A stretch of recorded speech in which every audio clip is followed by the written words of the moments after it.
Independent ডিজিটালে আপনাদের স্বাগত জানাচ্ছি। আমি আশিক হোসেন। আমরা আজকে আলোচনা করব জম্মু এবং কাশ্মীরের নির্বাচন নিয়ে। আপনারা জানেন যে জম্মু এবং কাশ্মীরে নির্বাচন চলছে এবং আগামী 1 অক্টোবর সেখানে তৃতীয় ধাপের ভোট অনুষ্ঠিত হবে এবং 8 অক্টোবর ফল প্রকাশ করা হবে। এবং আমরা এই নির্বাচনটি নিয়েই আজকে একটু বিশ্লেষণ শুনব সাংবাদিক সেলিম খানের কাছ থেকে। সেলিম খান, আপনাকে স্বাগত জানাচ্ছি। শুরুতেই যেটা বলছিলাম যে জম্মু কাশ্মীরে নির্বাচন হচ্ছে এবং প্রায় দীর্ঘ 10 বছর পর কিন্তু এই নির্বাচনটি অনুষ্ঠিত হচ্ছে, এটাকে আপনি কীভাবে দেখছেন? দেখুন, 10 বছর, হ্যাঁ 10 বছর আগে নির্বাচন হয়েছিল, এখন 10 বছর পরে নির্বাচন একটা হতে যাচ্ছে, যেটা অলরেডি আপনি যেটা বলেছেন যে গত 18 এবং 25 সেপ্টেম্বর 2 দফার নির্বাচন কিন্তু হয়ে গেছে। 1 অক্টোবর শেষ ধাপে নির্বাচন, কিন্তু এর মধ্যে অনেকগুলো ঘটনা ঘটে গেছে। এর আগের যে নির্বাচনটা হয়েছিল তখন কিন্তু জম্মু কাশ্মীর ছিল একটা রাজ্য, আর এখন কিন্তু একটা কেন্দ্রশাসিত অঞ্চল, অর্থাৎ দিল্লি যেভাবে বলবে সেভাবে তাকে কিন্তু চলতে হবে। সোজা কথা, এখন দিল্লি সরাসরি একটা প্রত্যক্ষ তত্ত্বাবধানে, সেখানে কোনো রাজ্যপাল নেই, সেখানে যিনি থাকবেন তিনি লেফটেন্যান্ট গভর্নর বলে পরিচিত হবেন। ফলে রাজ্যের মর্যাদা জম্মু কাশ্মীর হারিয়েছে। এর মধ্যে আরও অনেকগুলো ঘটনা ঘটেছে। 2019 সালের 5 আগস্ট জম্মু কাশ্মীরে যে বিশেষ ভারতের স্বাধীনতার সময়কাল থেকে ভারতের সংবিধানে জম্মু কাশ্মীর রাজ্যের যে বিশেষ সুবিধা ছিল 370 ধারা, সেই 370 ধারা বিলোপ ঘটানো হয়, জম্মু কাশ্মীর রাজ্যের মর্যাদা বিলোপ করা হয়। এই রকম একটি পরিস্থিতির মধ্যে দিয়ে নির্বাচন হতে যাচ্ছে। তবে এই নির্বাচনও কিন্তু হচ্ছিল না। তাহলে আপনি বলতে পারেন যে 2019-এর পরেই কেন নির্বাচন হলো না, সেটা নিয়েও কিন্তু মোদী সরকার কিন্তু নির্বাচন করতে চাননি। ভারতের সুপ্রিম কোর্টের রায়ে এই যে তারা একটা সময়সীমা বেঁধে দিয়েছিলেন, সেই সময়সীমার মধ্যে নির্বাচনটি হতে চলেছে। তো সেক্ষেত্রে এই যে এখন যে নির্বাচনটা হবে, এবং আমরা জানি যে এখন আপনি যেটা বলছিলেন যে এতদিন তারা একটা বিশেষ সুবিধা ভোগ করছিলেন, রাজ্যের মর্যাদা ভোগ করতো জম্মু এবং কাশ্মীর, সেটা বিলোপ হয়ে গেছে। তো এখন তো পরিস্থিতিটাও বদলে গেছে নিশ্চয় সেখানকার। তো সেই পরিস্থিতিতে সেখানে কি আদৌ শান্তি ফিরবে, আপনার কাছে কি মনে হয়? দেখুন, প্রথম হচ্ছে জম্মু কাশ্মীরের একটা দীর্ঘ ইতিহাস আছে। সেই ইতিহাস বহু পুরানো, মুঘল আমল, তারাও আগে থেকে ইতিহাসটা মানে অনেক বড়। সেখানে হিন্দু, মুসলমান, শিখ সবাই পাশাপাশি অনেক মানে খুব সৌভ্রাতৃত্বমূলক পরিবেশে থাকতেন। আবার সেখানে রাজায় রাজায় যুদ্ধও হয়েছে বিভিন্ন সময়। কিন্তু 47-এর পরে যে ঘটনাগুলো ঘটেছে সেগুলো ধরেন সবাই কম বেশি আমরা জানি। এখন সবচেয়ে বড় যে শান্তি ফিরবে কিনা, শান্তি ফেরার ক্ষেত্রে বড় হচ্ছে যে একটা ধরেন জম্মু কাশ্মীর, আপনি জানেন যে জম্মু কাশ্মীর 2 ভাগে ভাগ হয়ে গেছে। ঠিক বাংলা বা পাঞ্জাবের মতো কাশ্মীরও কিন্তু 2 ভাগ।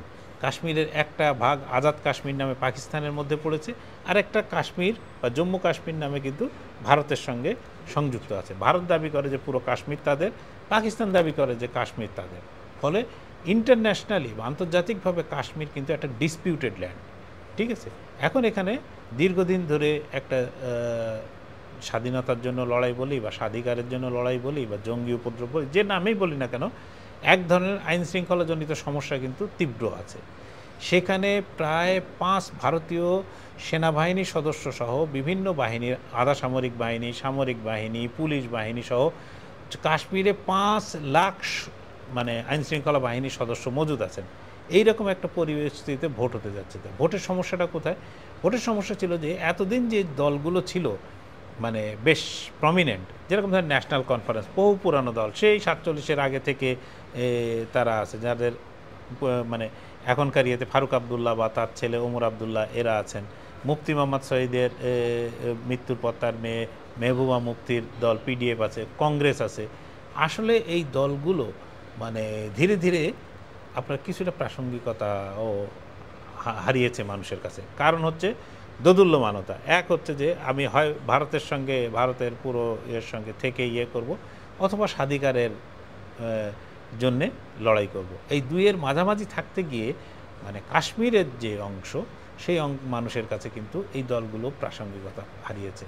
ফলে এই নির্বাচন হলেই যে শান্তি চলে আসবে, শান্তি বহমান হবে, এইটা অনেকাংশে নির্ভর করছে শুধু নির্বাচনের উপর না, অনেক অংশে নির্ভর করছে যে মোদী সরকারের উপরেও। তারা কিভাবে কাশ্মীরকে বা জম্মু কাশ্মীরকে মানে ভারতের মূল ভূখণ্ডের সঙ্গে কীভাবে একাত্ম করেন, তাদের মন জয় করা। যে কোনো জায়গায় বলা হয় যে মানুষের মন জয় করাটাই হচ্ছে আসল। যদি তারা মানুষের মন জয় করতে পারেন তো সেখানে শান্তি ফেরার অবশ্যই সম্ভাবনা আছে। আপনি বলছিলেন যে যে কাশ্মীরের যে মূলধারার যে রাজনৈতিক দলগুলো সেগুলো অনেকাংশেই তাদের আগের যেই জনসমর্থন ছিল সেটা অনেকটা কমেছে। তো সেক্ষেত্রে কি বিষয়টা কি এমন যে তারা তাদের যে জনপ্রিয়তা বা তাদের যে অবস্থান রাজনৈতিক সেটা কি তারা হারাচ্ছেন আস্তে আস্তে? দেখুন, এবারে নির্বাচনটা জম্মু ও কাশ্মীর, প্রথম হচ্ছে জম্মু, রাজ্যটার নাম কি জম্মু ও কাশ্মীর। জম্মু হচ্ছে হিন্দু অধ্যুষিত, মানে হিন্দু অধ্যুষিত মানে হিন্দু সংখ্যাগরিষ্ঠ একটি জায়গা। কাশ্মীর হচ্ছে মুসলমান সংখ্যাগরিষ্ঠ এলাকা। জম্মু কাশ্মীর রাজ্যের আপনার এর আগে আসন সংখ্যা ছিল 83, সেখানে কাশ্মীরের ভাগ ছিল হচ্ছে 46 এবং জম্মু ছিল 37, মানে পার্থক্য ছিল 9টি আসনের। এরপরে এইবার ভোটের আগে ভারতের নির্বাচন কমিশন যে কাজটি করেছেন যে জম্মু কাশ্মীরের আসন সংখ্যা বাড়িয়ে দিয়ে 90 করে ফেলেছেন, এবং 90-এর মধ্যে কাশ্মীরের অংশ হচ্ছে 47 আর জম্মুর মধ্যে 43, তার মানে দুটোর মধ্যে পার্থক্যটা মাত্র 4টি আসনের। এখন যেটা বিজেপির আশা যে তারা এই যে হিন্দু অধ্যুষিত জম্মু অংশের 43টা আসনের অধিকাংশ আসনে হয়তো জিততে পারবে। এই জিততে যদি পারে তার সঙ্গে তারা কাশ্মীরের বেশ কিছু মূলধারার বাইরে আমরা যারা বিচ্ছিন্নতাবাদী ছিল বা যারা ভারতের বিরুদ্ধে লড়াই করছিল তাদেরকেও তারা ভোটে সামিল করেছেন। আপনি একজনের নাম হয়তো শুনে থাকবেন যে ইঞ্জিনিয়ার রশিদ। ইঞ্জিনিয়ার রশিদ বেশ বিখ্যাত, কারণ উনি কাশ্মীর উপত্যকায় মূল শ্রীনগরেই উনি ওমর আবদুল্লাহর মতন প্রার্থীকে 2 লাখ ভোটের ব্যবধানে হারিয়েছিলেন। এবং হারাননি শুধু, উনি কিন্তু নির্বাচনে লড়েছিলেন আপনার জেলে বসে, এবং তাকে বিচ্ছিন্নতাবাদী হিসাবে ভারত সরকার দীর্ঘদিন ধরে কারাবন্দী করে রেখেছেন। সেই অবস্থাতেই তাকে নির্বাচন করতে হয়েছে, এবং নির্বাচন করে উনি ওমর আবদুল্লাহর মতন একজন জাইগান্টিক ফিগারকে পরাজিত করেছেন। শুধু পরাজিত করেনি, এরপরে উনি প্যারোলে মুক্তি নিয়ে ভারতীয় সংসদে কিন্তু শপথও নিয়েছেন। তো এইরকমভাবে এই ইঞ্জিনিয়ার রশিদ একটি দল করেছেন, জামাতে ইসলামী একটা দল করেছেন, সেখানে হুরিয়াত কনফারেন্সের মতন ইয়েদের শক্তি কমছে, অন্যরাও আসছেন যে নির্বাচনের জন্য। তো বিজেপির আশা যে কংগ্রেস বা ন্যাশনাল কনফারেন্স বা পিডিপি যেটা, তারা যদি আসন কম পায় এবং কাশ্মীর থেকে যদি এই দলগুলো কিছু আসন পায় তাহলে বিজেপি তাদের সঙ্গে একটা সমঝোতায় গিয়ে ওই রাজ্যে ক্ষমতায় বসতে পারবে, এইটা বিজেপির ধারণা। সেক্ষেত্রে বিজেপির সামনে চ্যালেঞ্জগুলো কী কী রয়েছে, বা আদৌ কি তারা কোনো চ্যালেঞ্জ? এটা বিজেপির সামনে চ্যালেঞ্জ বলাটা আসলে ঠিক ততটা ঠিক হবে না, যতটা চ্যালেঞ্জটা হচ্ছে যে মোদি শাহ জুটির জন্য, নরেন্দ্র মোদির জন্য এটা বিরাট চ্যালেঞ্জ। কারণ এই যে 370 ধারা বিলোপ, এই সিদ্ধান্তটা তিনি কাউকে ঘুণাক্ষরে টের পেতে দেওয়া হয়নি যে 370 ধারা বিলোপ করা হবে। এরপরে যে নির্বাচন তারা ডাক দিয়েছেন, দেখেন নির্বাচন হচ্ছে আপনার 2টো স্টেটে, একটা হচ্ছে যে জম্মু কাশ্মীর আর একটা হচ্ছে যে হরিয়ানা। স্টেট বললাম ভুল, যে স্টেট তো না, আপনার জম্মু কাশ্মীর হচ্ছে একটা কেন্দ্রশাসিত অঞ্চল। তো ওখানেও 90টি আসনে, জম্মু কাশ্মীর 90টি আসনে ভোট হচ্ছে 3 দফায়, আর হরিয়ানায় 90টি আসনে ভোট হবে, হরিয়ানা বিধানসভা নির্বাচনে 90টি আসনে ভোট হবে 1 তারিখেই কিন্তু। এবং এইখানে কিন্তু অবস্থাটা হরিয়ানায় কিন্তু বিজেপির অবস্থা বেশ খারাপ। বিজেপি গত 10 বছর ধরে ওই রাজ্যে ক্ষমতায় আছে, এবং ওইখানে যে বিজেপি যেটাকে আমরা বলি ইনকামবেন্সি, মানে সরকারের যে ক্ষমতাসীনদের বিরুদ্ধে যে মানুষের মনোভাব, এইটা ব্যাপক। এবং ওখানে 3টি ইস্যুর কথা বলা হচ্ছে। একটা হচ্ছে যে কৃষক, একটা হচ্ছে যে সৈনিক, এবং একটা হচ্ছে যে কুস্তিগির, যে নারী কুস্তিগির অপমানিত হয়েছিলেন, ইয়েদের দ্বারা অত্যাচারিত হচ্ছিলেন।